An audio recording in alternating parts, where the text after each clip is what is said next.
Mawar merah, cantik berduri, indah mekar dalam jambangan. Marisa Khairina, nama diberi, amalan membaca jadi pegangan. Assalamualaikum warahmatullahi wabarakatuh dan salam sejahtera.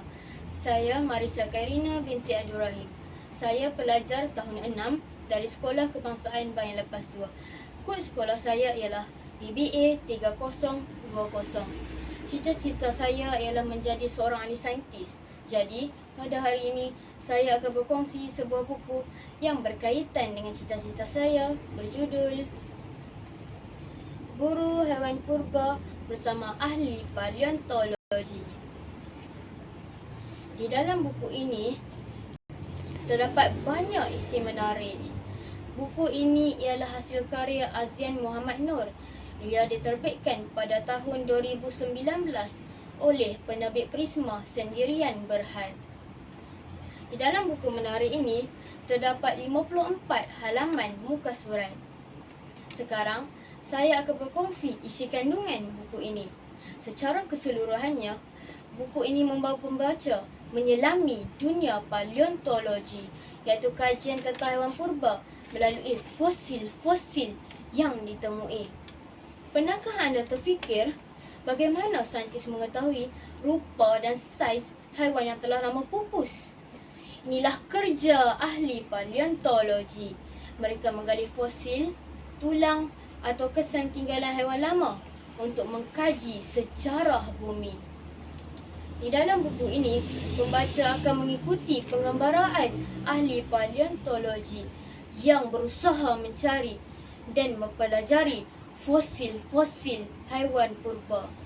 Melalui penerokan ini, kita dapat mengetahui bagaimana ahli paleontologi bekerja, alat yang mereka gunakan dan teknik yang mereka amalkan untuk menggali dan menganalisis fosil.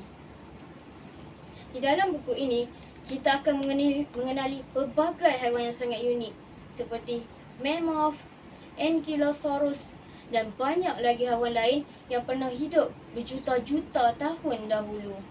Buku ini penuh dengan fakta yang menarik dan gambar yang mengagumkan. Saya amat menyukai buku ini kerana ia bukan sahaja mendidik tetapi juga menghiburkan. Ilustrasi yang disertakan sangat membantu dalam memahami bentuk dan saiz haiwan purba tersebut.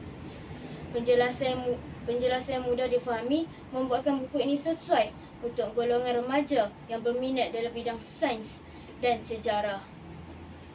Lebih daripada sekadar fakta, buku ini mengajar sesuatu yang lebih besar, bahawa setiap cebisan sejarah yang tertinggal membawa mesej penting.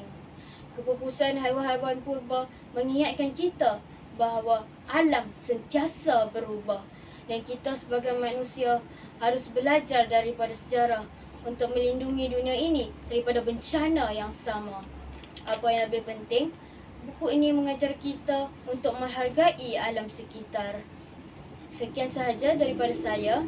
Saya berharap kita semua mendapat info yang menarik daripada bicara buku saya. Sekian, terima kasih.